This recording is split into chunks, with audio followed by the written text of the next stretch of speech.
Hello मेरे प्यारे साथियों, नमस्कार। कैसे हैं आप सब? उम्मीद करते हैं आप सब मस्त होंगे और आप सभी का स्वागत करते हैं आपके अपने चैनल NH स्टडी शंकर पर। तो दोस्तों, थंबनेल देख करके आपको पता चल ही गया होगा कि आज की वीडियो में हम लोग जानने वाले हैं क्लास 10th जो है हिंदी का मोस्ट VBI ऑब्जेक्टिव क्वेश्चन को, जो बार बार एग्ज़ाम में देखने को मिलता है और इसको आप लोगों को क्या करना है, रट जाना है। ठीक है, ऐसे तो हम समझा करके आपको बताएंगे, लेकिन आपको एकदम दिमाग में घुसा लेना है। ठीक है, तो चलिए, अगर आप हमारे चैनल पर नए आए हैं तो चैनल को सब्सक्राइब कर लीजिएगा और बेल आइकन को दबाना नहीं भूलिएगा। तो चलिए वीडियो को शुरू करते हैं बिना किसी देरी के। तो चलिए शुरू करते हैं। तो यहाँ पर देखिए दोस्तों, सबसे पहले आपके सामने क्वेश्चन नंबर 1 है, यानी 71 नंबर बोल सकते, 1 नंबर बोल सकते हैं। ठीक है, क्योंकि इससे पहले हम एक वीडियो बना चुके हैं। अगर वो वीडियो नहीं देखे हैं तो उसमें भी मोस्ट VBI ऑब्जेक्टिव था। ठीक है, तो उसको आप जा करके डिस्क्रिप्शन में लिंक दिया गया है, वहाँ से देख सकते हैं। ठीक है, तो देखिए पहला नंबर क्वेश्चन क्या कर रहा है कि वर्णों के, ठीक है ध्यान से देखिएगा, कि वर्णों के उच्चारण समूह को क्या कहते हैं। ठीक है, वर्णों के उच्चारण समूह को क्या कहते हैं। तो आपको पता होगा, जब बहुत सारे वर्ण आपस में मिल जाता है, यानी कि उसके उच्चारण के समूह को क्या कहते हैं, तो वर्णमाला कहते हैं। क्या कहते हैं? वर्णमाला।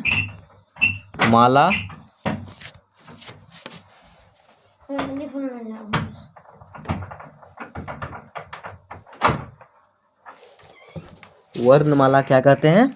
ठीक है, तो क्या कहते हैं? वर्णमाला। ऑप्शन नंबर ए इसका करेक्ट आंसर हो जाएगा, ऑप्शन नंबर ए। ठीक है, चलिए 2 नंबर क्वेश्चन को देखिएगा कि भ का उच्चारण स्थान क्या होता है। तो आपको पता होगा, प वर्ग जो होता है, प फ व व म। ठीक है, तो प वर्ग जो होता है हमेशा ओष्ठ में बोला जाता है, ओष्ठ। ठीक है, उ और औ और प वर्ग, ठीक है, उ और औ और प वर्ग, ये सब किस में बोला जाता है, तो ओष्ठ में बोला जाता है। तो इसका सही जवाब क्या हो जाएगा? Option number B correct answer हो जाएगा, यानी ओष्ठ हो जाएगा। ठीक है, चलिए आगे बढ़ते हैं। तो 73 नंबर क्वेश्चन देखिएगा कि लौ का उच्चारण स्थान क्या है, यानी लौ कौन व्यंजन है पूछा है। ठीक है, तो लो याद रखिएगा, एक य र ल व। ठीक है, य र ल और व, ये जो चारों होता है, ये होता है अंतस्थ व्यंजन। ठीक है, अंतस्थ व्यंजन। ठीक है, क्या होता है? अंतस्थ व्यंजन होता है। ठीक है, याद रखना है, क्या हो जाएगा? अंतस्थ व्यंजन। ऑप्शन नंबर क्या है? सी करेक्ट आंसर हो जाएगा। चलिए, सी करेक्ट आंसर हो जाएगा। अब देखिए कि किसकी अंतिम ध्वनि स्वर होती है। ठीक है, अगला क्वेश्चन है कि किसकी अंतिम ध्वनि जो होती है, क्या होती है? स्वर होती है। तो आपको पता होगा किसकी अंतिम ध्वनि स्वर होती है, तो मूताक्षर की अंतिम ध्वनि क्या होती है? स्वर होती है, यानी ऑप्शन नंबर डी इसका क्या हो जाएगा? करेक्ट आंसर हो जाएगा, यानी मूताक्षर की अंतिम ध्वनि क्या होती है? स्वर होती है। ठीक है, चलिए देखिए 75 नंबर क्वेश्चन देखिएगा कि मलाशय शब्द का संधि विच्छेद क्या होगा। तो मलाशय शब्द का संधि विच्छेद करना, यानी कि इसको अलग करना है, अलग करके दोनों तरफ कुछ अर्थ निकलना चाहिए। ठीक है, दोनों तरफ क्या निकलना चाहिए, तो कुछ अर्थ निकलना चाहिए। ठीक है, तो देखिए कि मलाशय शब्द का स्त्रीलिंग संधि विच्छेद क्या होता है। तो देखिए महाशय है। ठीक है, मलाशय नहीं, महाशय। तो देखिए ठीक है, महाधन, महाधन क्या हो जाएगा? आशय हो जाएगा ना, महाधन आशय।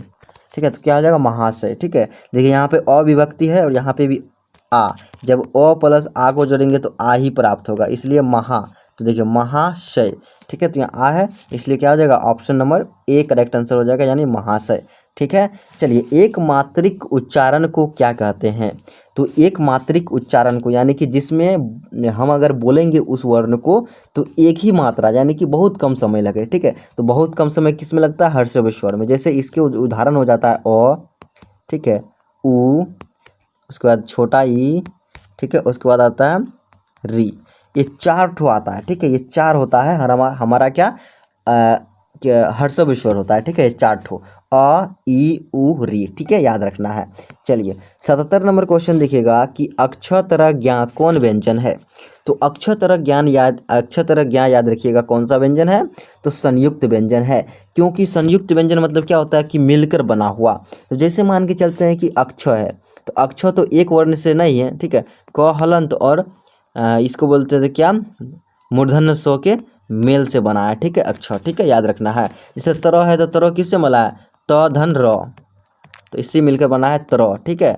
तो इसी को कहते हैं, जो वर्ण मिलकर बना है उसे संयुक्त व्यंजन कहते हैं, ठीक है, याद रखना है। ऑप्शन नंबर सी इसका करेक्ट आंसर हो जाएगा। चलिए 78 नंबर क्वेश्चन है कि निम्न में से शुद्ध शब्द कौन है। तो इसमें से बताना है कि कौन ऐसा शब्द है जो शुद्ध है, यानी कि 78 नंबर क्वेश्चन है कि निम्नलिखित में से शुद्ध शब्द कौन है, बताइएगा आप लोग फटाफट। जैसे एक नंबर है कवियत्री, ऊंचाई, अंतराक्षी यानी कि चहार दीवारी, ठीक है। देखिए कवियत्री की बात करते हैं तो कवियत्री इस तरह से लिखा जाता है, कब इतरी होता है, ठीक है, कब इतरी, कब इतरी इस तरह से होता है, यानी कि इसमें आकार नहीं होता है, ठीक है। देखिए इसमें आकार नहीं होता है, वो में जो होता है वो हर्षिकार नहीं होता है, ठीक है, इसमें जो है नहीं होता है, तो इसलिए जो है ये सही होगा, ठीक है, ये वाला सही होगा, ठीक है। लेकिन यहाँ पे आकार दिया गया है, ये नहीं होता है, ऑप्शन नंबर ए गलत हो जाएगा, ये तो शुद्ध नहीं है, ठीक है, गलत है, ठीक है। चलिए उसके बाद देख लेते हैं ऊंचाई। तो ऊंचाई आपको पता होगा इस तरह से होता है ऊंचाई, ठीक है, ऊंचाई। तो लेकिन यहाँ पे जो है इस तरह से नहीं दिया गया, ठीक है, ऊ के साथ जो है नहीं दिया है इससे, तो ये भी हमारा गलत हो जाएगा। बोल रहा है कौन सही है, ठीक है, ये भी गलत, ये भी गलत। अब देखिए अंतराक्षी और एक है चहार दीवार। तो चहार दीवार को देखते हैं, तो चहार दीवार पढ़े हैं, चार दीवार पढ़े होंगे, चार दीवार पढ़े होंगे, ठीक है, चार दीवारी। लेकिन जो चहार दीवार होता है क्या, नहीं होता है, तो ये भी गलत हो जाएगा। अब बता अंतराक्षरी, अंतराक्षरी ये सही है, ठीक है, ऑप्शन नंबर सी इसका करेक्ट आंसर हो जाएगा अंतराक्षरी, ठीक है। चलिए आगे बढ़ते हैं। देखिएगा कि निम्नलिखित विराम चिन्हों में विस्मयादि बोधक चिन्ह कौन है। तो निम्नलिखित विस्मयादि बोधक कौन है, तो याद रखिएगा ऑप्शन नंबर जो है इसका ए करेक्ट आंसर हो जाएगा, यानी कि option number A correct answer हो जाएगा। चलिए कि जिन संज्ञाओं से एक ही प्रकार की वस्तुओं अथवा व्यक्तियों का बोध हो उन्हें क्या कहते हैं। तो जिन संज्ञा से एक ही प्रकार की वस्तुओं का बोध होता है तो क्या कहते हैं, यानी सिंगल इन द वर्ल्ड, ठीक है। तो हो जाता है ऑप्शन नंबर ए, यानी व्यक्तिवाचक, ठीक है, जिसमें किसी खास व्यक्ति का बोध होता है, जानवर का बोध होता है, ठीक है, तो वो हो जाता है व्यक्तिवाचक संज्ञा, ठीक है। चलिए कि अगला क्वेश्चन है कि जिस वाक्य में एक क्रिया होती है और एक कर्ता होता है उसे कौन वाक्य कहते हैं। जिसमें एक क्रिया और एक कर्ता होता है तो उसे क्या कहेंगे, सरल वाक्य, एकदम सरल होता है, ठीक है। जैसे मान के चलते हैं कि वह आम खाता है, ठीक है, खाता है, तो क्रिया ए में कैगो है, एगो है, ठीक है, खाने का काम हो रहा है, एगो क्रिया है, ठीक है। और जो कर्ता कौन है, तो कर्ता वह है, वह यानी कि वही कार्य कर रहा है, तो कर्ता यही होगा, तो एक क्रिया है। जब एक कर्ता हो और एक क्रिया हो तो उसे क्या कहेंगे, सरल वाक्य कहेंगे, इसे सिंपल बोल सकते, सिंपल वाक्य, ठीक है। तो ऑप्शन नंबर क्या हो जाएगा इसका, सी करेक्ट आंसर हो जाएगा। चलिए आगे बढ़ते हैं। उसके बाद देखिए अगला क्वेश्चन है कि निम्नलिखित में से शुद्ध वाक्य कौन सा है। जैसे किसी आदमी को भेज दो, यह कहना आपकी भूल है, थोड़ी देर बाद वे वापस लौट आए, ठीक है। चरखा काटन चाहिए, काटना चाहिए, चरखा काटना, देखिए काटना में जो है इस तरह से काटना होता है, काटना, ठीक है, तो ये तो हमारा गलत हो गया, ठीक है। उसके बाद क्या है कि यह कहना आपकी क्या है, भूल है, भूल है, यह कहना आपकी भूल है, तो ये जो है हमारा गलत है, ठीक है। यह कहना जो है, यह आपकी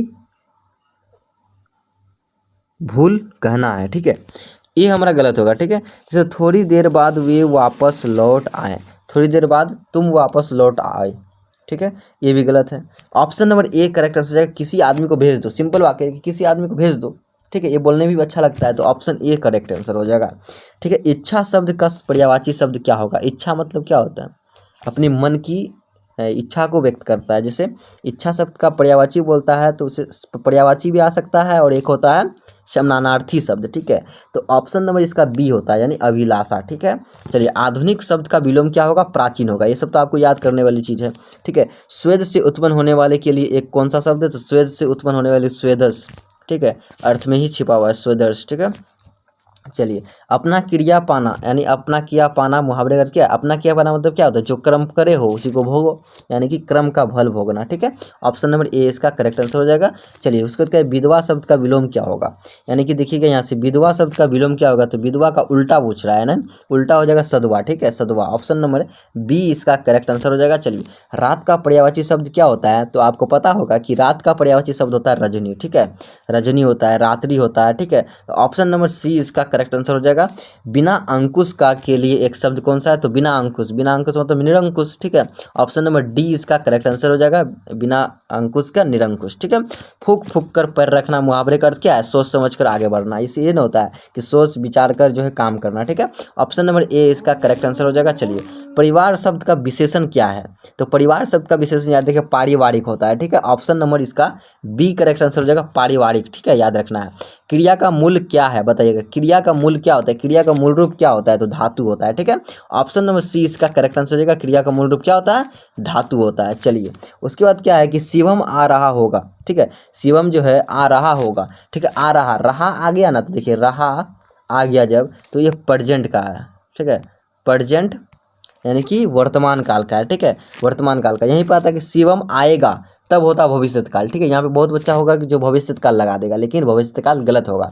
शिवम आ रहा होगा इसमें जो है वर्तमान में ही जो है संभावना की बोध हो रहा है, ठीक है। तो ऑप्शन नंबर ए इसका करेक्ट आंसर हो जाएगा। चलिए आगे बढ़ते हैं। लास्ट क्वेश्चन है आपके सामने कि किसका कर्म हो या जिसका कर्म हो या जिसके साथ कर्म की संभावना हो उसे क्या कहते हैं, तो याद रखिएगा जिसका कर्म हो या जिसके साथ कर्म की होने की संभावना हो तो उसे क्या कहते हैं, सकर्मक क्रिया, ठीक है। Option number A correct answer, यानी कि जिसमें ऑब्जेक्ट हो, ठीक है, तो सकर्मक, जिसमें ऑब्जेक्ट ना हो तो अकर्मक, ठीक है। चलिए यहाँ तक क्लियर है। तो आप लोग बताइएगा कि क्लास आपको यहाँ तक कैसा लगा, ठीक है। तो आज की वीडियो को हम यहीं पर रखेंगे, तो मिलेंगे कल की वीडियो में। अगर आप चैनल को सब्सक्राइब नहीं किए हैं तो चैनल को सब्सक्राइब कर लीजिए और बेल आइकन को दबाना नहीं भूलिएगा, और कमेंट में ज़रूर बताइएगा कि किस टॉपिक पर आपको वीडियो चाहिए, ठीक है। तो चलिए मिलते हैं नेक्स्ट वीडियो में, तब तक के लिए जय हिंद, धन्यवाद।